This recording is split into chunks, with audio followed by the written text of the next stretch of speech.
Assalamualaikum warahmatullahi wabarakatuh. Perkenalkan, kami dari tim UIN Syarif Hidayatullah Jakarta. Tim kami terdiri dari 3 orang.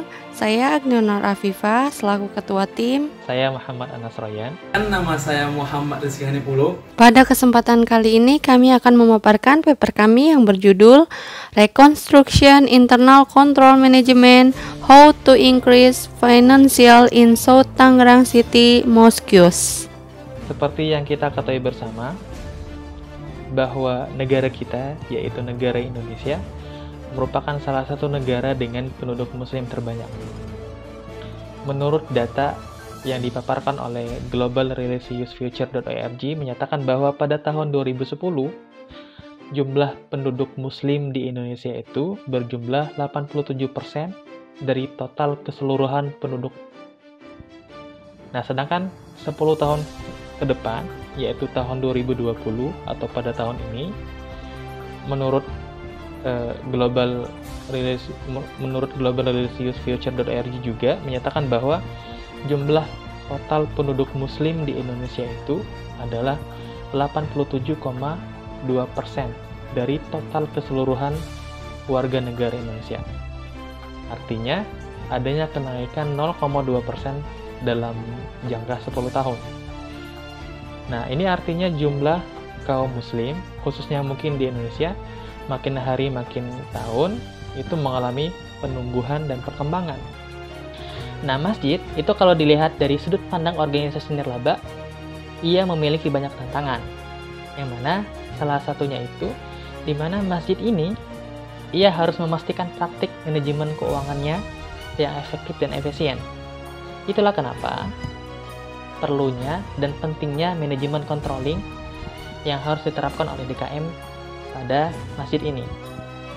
Menurut data ataupun menurut olah wakaf data, yaitu khususnya masjid di daerah Banten, yaitu pengambilan keputusan dan kebijakannya itu dilakukan oleh DKM pengurus beserta jamaahnya. Nah, makanya di sini peran DKM dan pengurus itu sangat vital, memastikan agar manajemen controllingnya itu benar. Karena saat manajemen controlling itu benar, maka akan menghasilkan kebijakan yang benar. Nah, salah satu yang berpengaruh dari manajemen controlling ini adalah manajemen keuangannya. Itu salah satunya.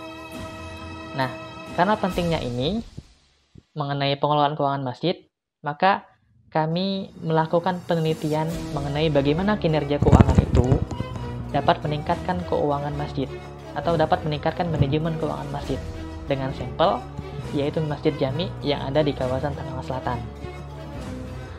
Nah, permasalahan utama yang ada di penelitian kami ini adalah dalam mengelola organisasi nirlaba, ya salah satunya itu masjid, yaitu bagaimana mengupayakan ataupun mengoptimalkan praktik manajemen keuangan masjid ini secara efektif dan efisien, serta pengambilan keputusan yang pada akhirnya.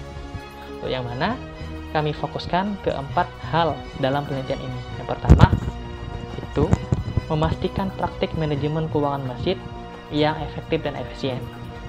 Yang kedua, menentukan kemampuan manajemen masjid dalam mengelola dan mengukur kegiatan secara efektif dan efisien.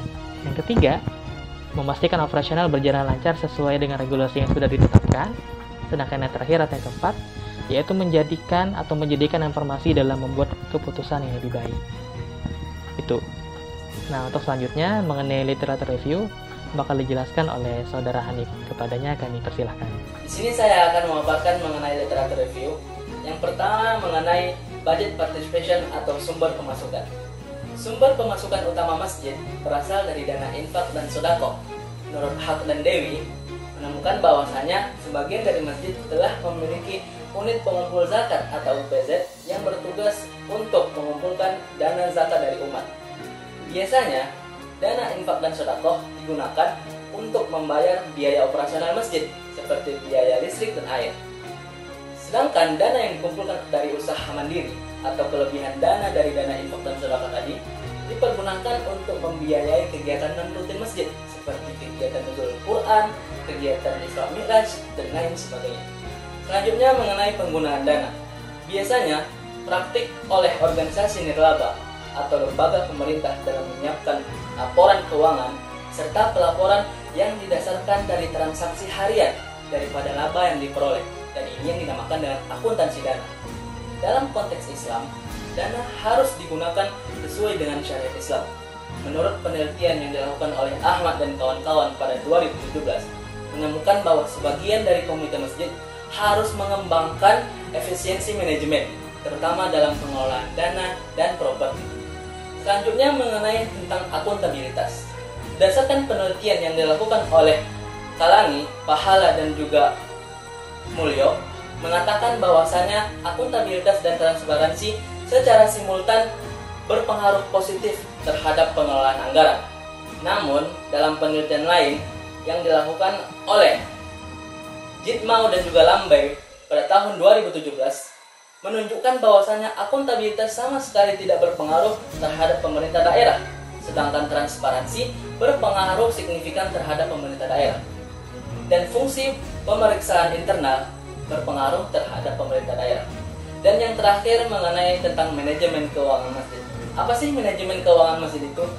Menurut Lewis, dalam jurnalnya mengatakan bahwa manajemen keuangan masjid merupakan perencanaan, pengelolaan, serta pengendalian dana untuk menentukan ketentuan syar'i serta terwujudnya efektivitas dan efisiensi dana. Namun dalam jurnal Sosimin mengatakan bahwa manajemen keuangan masjid berkaitan dengan strategi yang diusulkan oleh pengurus masjid dalam mengumpulkan dana dan juga mengisolasikannya untuk kepentingan umat yang dijalankan secara terencana, teratur, dan terkontrol. Selanjutnya mengenai metode penelitian. Jenis penelitian yang kami lakukan dari penelitian ini yaitu jenis penelitian lapangan atau field research dan juga penelitian campuran atau mixed method. Model analisis yang kami lakukan dari penelitian ini yaitu model structural equation modeling atau SEM dengan varian partial least square dengan versi software Smart PLS 3.2.9.